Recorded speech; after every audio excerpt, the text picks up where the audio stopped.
Live from New Delhi, you're watching DD India Live. The entire team of Doordarshan wishes you a Merry Christmas. I am Tanvi Taneja. Coming up in the next 30 minutes.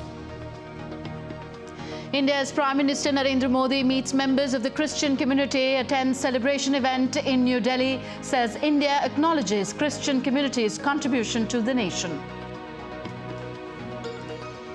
India's External Affairs Minister Dr. S. Jaishankar reaches Moscow on a visit to Russia to discuss bilateral, multilateral and international issues with his counterpart, to also meet Deputy Prime Minister.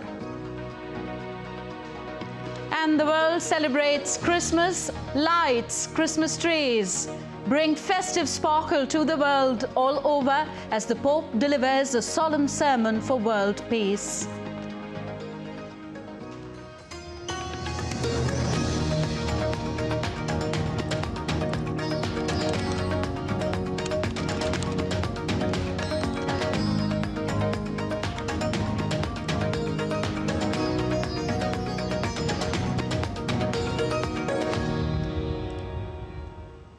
Prime Minister Narendra Modi today interacted with members of the Christian community at his official residence in New Delhi on Christmas. The event was attended by prominent members of the Christian community, including sportspersons, film personalities, and also educationists. Extending greetings on the occasion of Christmas, Prime Minister Narendra Modi said that he has had warm relationship with the Christian community. The Prime Minister acknowledged the contribution of Christian community in nation building. PM Modi said that members of the Christian community have played key roles in freedom struggle of India. The Indian Prime Minister also highlighted Jesus Christ's message of compassion and love for humanity. Christmas वो दिन है जब हम Jesus Christ के जन्म को celebrate करते हैं। ये उनकी लाइफ मैसेज और वैल्यूज को भी याद करने का अवसर है। जीसस ने करुणा और सेवा के मूल्यों को जिया है। उन्होंने एक ऐसा समाज बनाने के लिए काम किया जिसमें सबके लिए न्याय हो और जो समाज समावेशी हो, इंक्लूसिव हो। हमारे देश की विकास यात्रा में यही मूल्य एक गाइडिंग लाइट की तरह हमें रास्ता दिखा रहे हैं। Further, the Prime Minister also pushed for being vocal for local, for locally made products in India. The Indian Prime Minister said that locally made products are linked with livelihood of millions of people in the country. He said youth can play key roles to make India a developed country by the year 2047. 2047 तक विकसित भारत बनाने का जो लक्ष्य है, इस लक्ष्य के साथ हम अपनी विकास यात्रा को तेज गति से आगे बढ़ा रहे हैं, लगातार कोशिश कर रहे हैं। इस विकास यात्रा में हमारे सबसे महत्वपूर्ण साथी अगर कोई हैं तो वो हमारे युवा है। निरंतर विकास के लिए ये बहुत आवश्यक है कि हमारे युवा फिजिकली, मेंटली और इमोशनली फिट और हेल्दी रहें।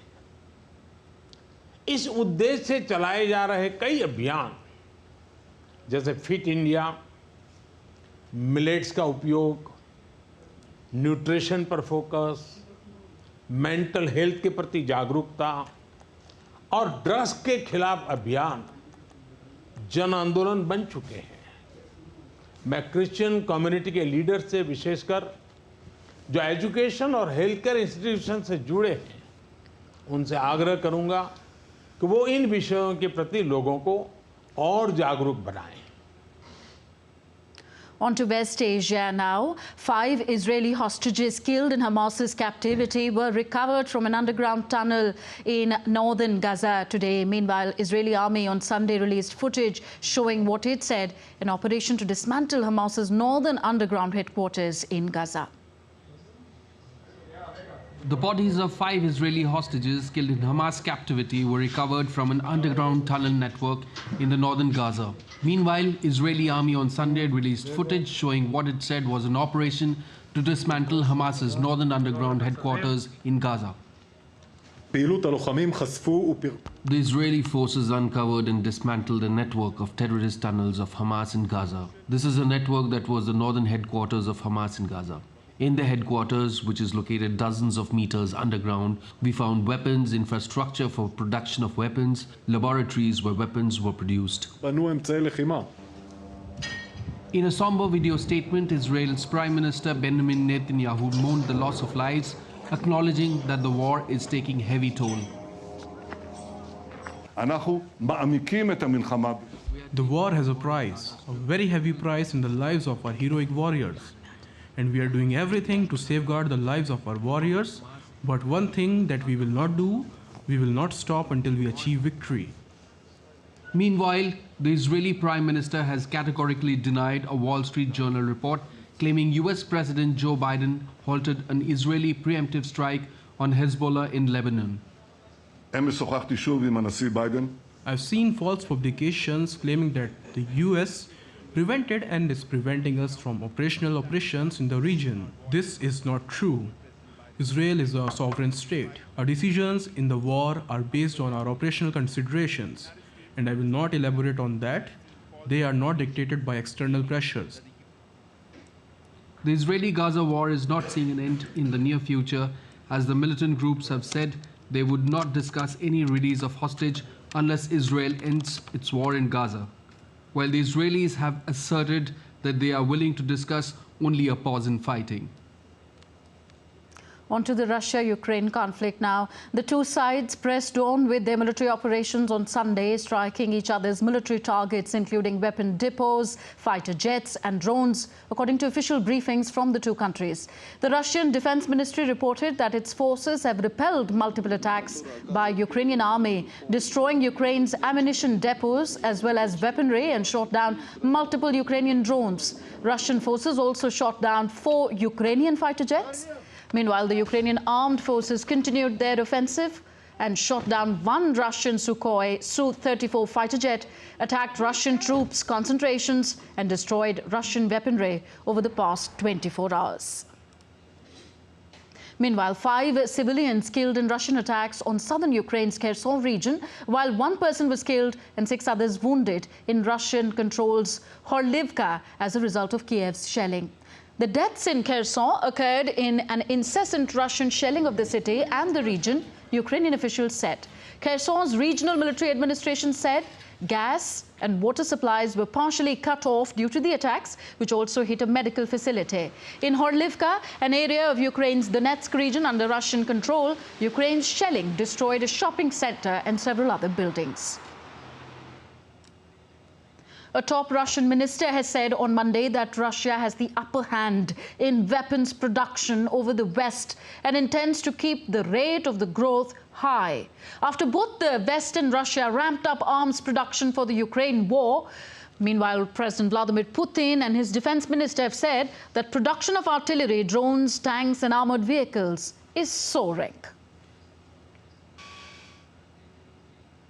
Russia on Monday said that emergency workers had put out a fire on a Soviet-era nuclear-powered cargo icebreaker ship, and the state company which runs the vessel said that there had been no casualties and no threat to the security of the reactor. The fire broke out on Sunday in one of the cabins of Soviet-made Sevmorput ship, which is currently at the dock in northern Russian city of Murmansk. The fire, which at its peak covered an area of about 30 square meters, was put out with no casualties. Atomflot runs Russia's fleet of nuclear icebreakers and is a unit of the Rosatom State Nuclear Corporation. The Murmansk region in Russia's northwest shares borders with Finland and Norway, as well as with Barents and the White Seas. The ship, which entered service in 1988 and went through an extensive upgrade a decade ago, is Russia's only nuclear-power ice-breaking transport ship, according to Rosatom. Let's talk about neighboring country of Russia, Serbia. Serbian President Aleksandar Vučić urged a group of opposition leaders to stop the hunger strike a week after parliamentary election won by Serbia's ruling Serbian Progressive Party.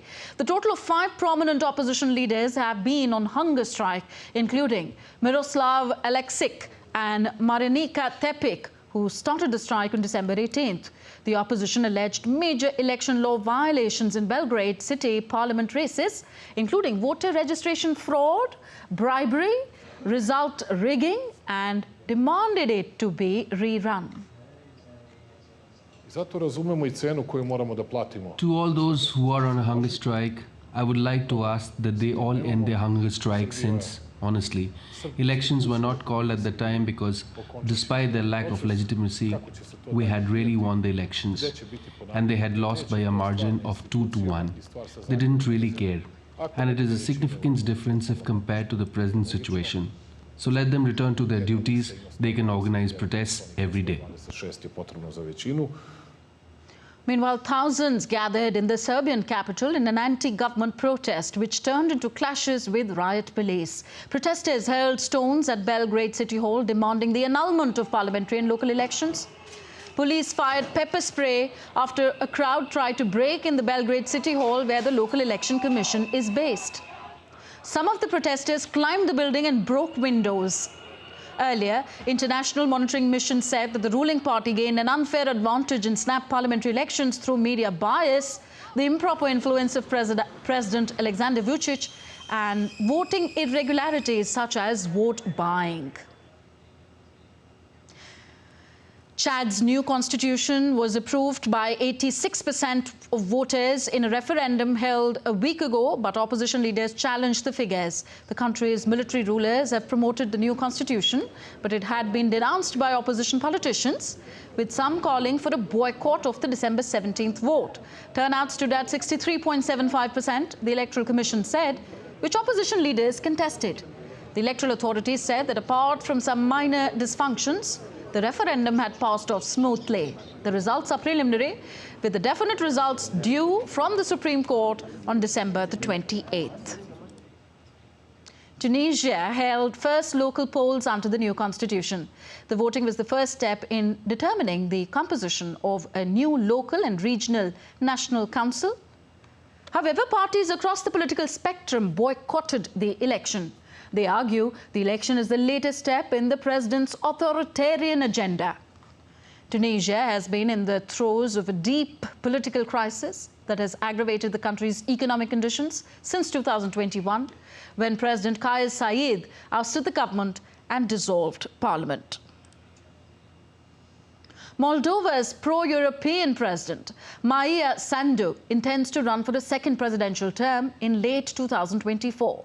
She also called on the parliament to begin preparations for a referendum on the country's drive to join the European Union. The country's most prominent opposition figure, socialist pro-Russian former president Igor Dodon, denounced both her intention to seek re-election and the call for a referendum. A former World Bank economist, Sandu has made EU membership the cornerstone of her program since defeating Dodon in a landslide election in December 2020. An EU summit earlier this month gave the go-ahead to start membership talks with both Moldova and Ukraine. Thousands of migrants left the town of Tapachula in southern Mexico early with the hope of reaching the United States. Leading the caravan were migrants carrying a cross, a Mexican flag, and a large banner that read, "Poverty Exodus." The procession came just days before Secretary of State Antony Blinken arrives in Mexico City to hammer out new agreements to control the surge of migrants seeking entry into the United States. Migrants are heading through Mexico to the United States to escape violence, economic distress, and negative impacts of climate change. This month, as many as 10,000 migrants were arrested per day at the US southwest border. Australia will provide around $325 million to Bangladesh for dignified return of over 1 million forcibly displaced Rohingyas to their motherland in Myanmar. The commitment came when outgoing Australian High Commissioner in Dhaka made a farewell call on Prime Minister Sheikh Hasina at her official residence in Dhaka on Sunday. During the meeting, the envoy reiterated his country's support to Bangladesh for dignified return of more than 1 million forcibly displaced Rohingya people to Myanmar. Now, amidst the ongoing standoff between China and the Philippines over the South China Sea, China has said that it will not weaken its resolve to protect its territorial sovereignty and maritime rights and interests. The spokesperson of the Chinese Foreign Ministry, Mao Ning, however, said that China was ready to work with the Philippines to properly handle maritime issues through negotiation and consultation. The remarks followed a commentary published by Chinese state media on Monday, which said the Philippines had relied on US's support to continually provoke China with such behavior, seriously harming regional peace and stability. Firstly, China will not weaken its resolve to protect its territorial sovereignty and maritime rights and interests. For some time, the Philippines has been making provocations on Brunei Reef and other issues and drawing forces outside the region in those issues. China's door of dialogue remains open. We are ready to work with Philippines to properly handle maritime issues through negotiation and consultation. Still with China, the country's foreign ministry has confirmed that 4 Chinese workers were killed in a fire at a nickel smelter furnace owned by Indonesia's Tsingshan Stainless Steel on the Sulawesi Island. In total, 13 workers were killed and 46 injured on Sunday in the fire. The fire occurred when workers repaired the furnace and installed plates at 5:30 in the morning, killing 9 Indonesian workers and 4 Chinese workers. Christmas is being celebrated across the world with religious fervour and joy. Pope Francis kicked off this global festival in St. Peter's Square, leading the world's Roman Catholics into Christmas. The pontiff, celebrating the 11th Christmas of his pontificate, delivered a solemn Christmas Eve Mass, calling for peace around the world. The Eve Mass saw faithfuls express a common desire for peace worldwide. Bethlehem, the biblical city where Christians believe Jesus Christ was born more than 2,000 years ago, cancelled its annual Christmas celebrations due to the ongoing Israel-Hamas conflict.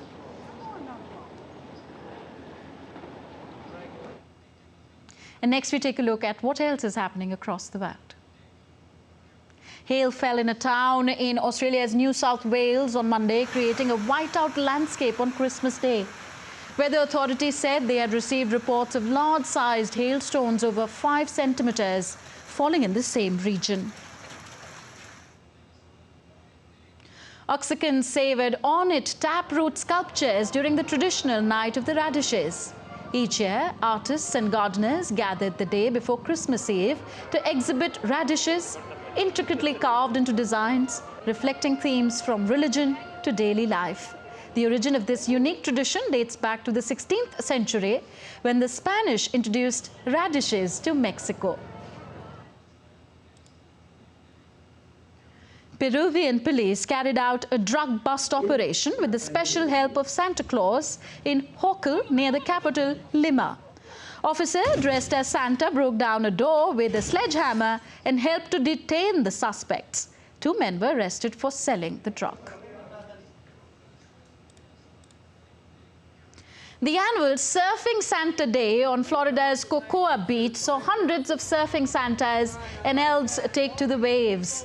The 15-year event, which began as a simple family beach day, has grown into a beloved tradition for locals and visitors, blending Florida's sunshine with the Christmas spirit.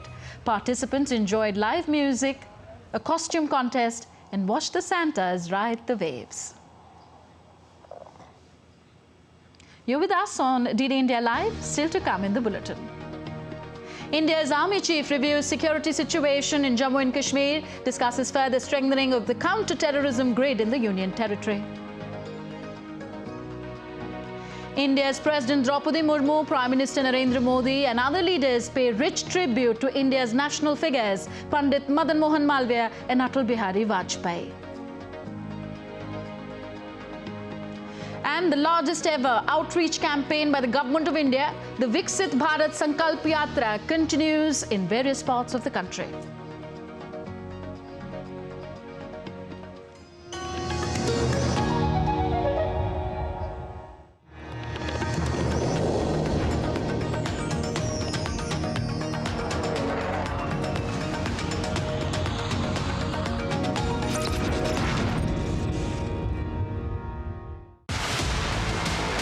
India's huge leaps towards becoming self-reliant in defense sector. Policy changes enabling increased involvement of private sector. From humanitarian assistance to rescue operations.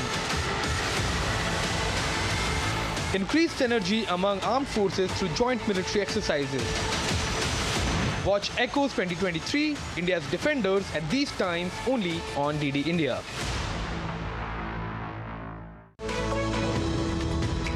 We just don't bring you the news as it unfolds. We get to the heart of the matter. We don't just present facts. We demystify complex social, political and economic events. We break stories that shape the world's present and future because you deserve the truth. I am Tanvi Taneja from New Delhi. I'm Ollie Barrett from London. I'm Nick Harper from Washington, D.C.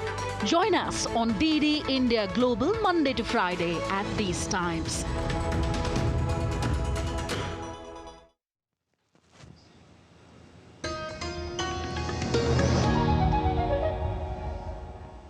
Welcome back. You're watching DD India Live. I am Tanvi Taneja.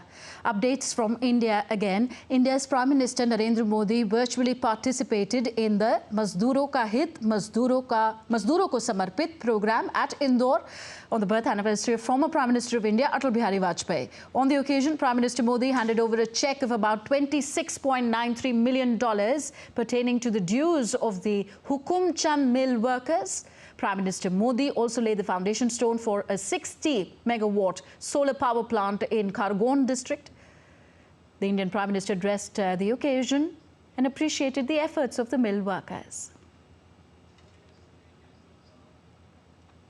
Indore के लोग 25 दिसंबर की तारीख को श्रमिकों को न्याय मिलने के दिन के तौर पर याद रखेंगे। मैं आपके धैर्य के आगे नतमस्तक हूं। आपके परिश्रम को प्रणाम करता हूं। साथियों, मैंने हमेशा कहा है कि मेरे लिए देश में 4 जातियां सबसे बड़ी है। ये मेरी 4 जातियां हैं, मेरा गरीब, मेरा युवा, मेरी माताएं, बहनें, महिलाएं और मेरे किसान भाई बहन। Indian Army Chief General Manoj Pandey on Monday visited Poonch in Jammu and Kashmir and conducted a ground review in the Rajouri-Poonch sector, focusing on the ongoing counter-terrorism efforts and reinforcing the security grid there. The visit follows a terrorist attack on 2 army vehicles last Thursday, resulting in the sacrifice of 4 soldiers. General Pandey interacted with group commanders, urging a professional and resolute approach against the challenges. India's President Draupadi Murmu led the nation in paying tributes to former Prime Minister of the country, Atal Bihari Vajpayee. She offered floral tributes at Sadaiv Atal Memorial in New Delhi. Vice President Jagdeep Dhankar, Prime Minister Narendra Modi and several other leaders also paid floral tributes to the late leader. Tributes were also paid at the Parliament House to the former Prime Minister Atal Bihari Vajpayee on his birth anniversary today. India is also observing the 162nd birth anniversary of eminent freedom fighter Pandit Madan Mohan Malviya today. So, as we just told you, India is observing the 162nd birth anniversary of eminent freedom fighter Pandit Madan Mohan Malviya today. Prime Minister Narendra Modi, Lok Sabha Speaker Om Birla and Rajya Sabha Deputy Chairman paid tribute to Pandit Madan Mohan Malviya at the Central Hall in the Parliament on his birth anniversary. Defence Minister Rajnath Singh, BJP National President JP Nadda and other leaders paid floral tributes to the freedom fighter. More from India. Preparations are in the final stage for the inauguration of the Ram Temple at Ayodhya in Indian northern state of Uttar Pradesh. Ahead of Pran Pratishtha Mahotsav at Ayodhya, Sri Ram Janmabhoomi Tirath Kshetra Trust released photos showing the current status of Sri Ram Janmabhoomi Mandir construction work. The grand inauguration is scheduled to take place on January 22nd, 2024. India's Education Minister Dharmendra Pradhan was warmly welcomed by a huge crowd gathered at the Kualo village of the Prajanga block in Dhenkanal district of Odisha for the Viksit Bharat Sankalp Yatra, India's campaign event held there. A crowd of about 5,000 people assembled in the field of Ashtashambhu temple of Kualo village, and many stalls like NABARD, UCO Bank, SBI Bank, PNB Bank, Cooperative Bank, Ujjwala, Aadhaar enrollment, health and so on were installed to facilitate the public about the schemes of the Government of India. Honorable Minister undertook the pledge and the motto of the Viksit Bharat Sankalp Yatra before the public. The IEC vans were also deployed in the Gram Panchayat to spread the information of central government schemes and its benefits among the public. And time for some sporting action now. Team India is all set to face South Africa in Centurion to play their first test match in 5 months. While Virat Kohli is back in the squad, lack of practice can be a concern for Team India if they really want to beat South Africa on their home ground. Ahead of the match, here's a preview that tells you more about the clash. Take a look. Team India is all set to face Team South Africa in 2-match test series that will take place in Centurion. The first test will be played on the Boxing Day, and in much relief for Team India, Virat Kohli is back in the squad. With sharp focus on 2025 WTC final, Team India is mentally moving away from the World Cup heartbreak and practicing hard to beat South Africa in their home ground. However, the head-to-head tells a different story between the two. In tests, South Africa leads the overall head-to-head record against India with 17 wins and 15 defeats in 42 matches. South Africa also recorded a 2-1 series win when both teams last clashed against each other 2 years ago. Whereas at home, South Africa have a stunning record against the Indian team with 12 wins in 23 test matches and have suffered only 4 defeats so far. India's last test win in South Africa came in during the Boxing Day clash in 2021 under Virat Kohli's captaincy. However, when we talk about Team South Africa's current form, then this South African side lack experience and quality with bat and ball, and their top 6 in particular can be brittle. They can also face late fitness tests for key fast bowlers Kagiso Rabada and Lungi Ngidi, who could be handful on what is expected to be a lively Centurion Park pitch in the first test. The man to be in the spotlight is outgoing batter Dean Elgar, who will be playing the last 2 tests of his career. He is one of only 3 South African batters with an average of more than 30. With Team India coming on the test field to play their first red ball game in 5 months, Rohit Sharma-led team will have a new challenge in front of themselves. That's all in this edition of DD India Live. Do let us know your thoughts on the news of the day. You can connect with us on Facebook, X, formerly Twitter, and Instagram at DD India Live. We will be back with more news as it breaks here on DD India. I am Tanvi Taneja. From all of us here in New Delhi, thank you for watching. Namaskar.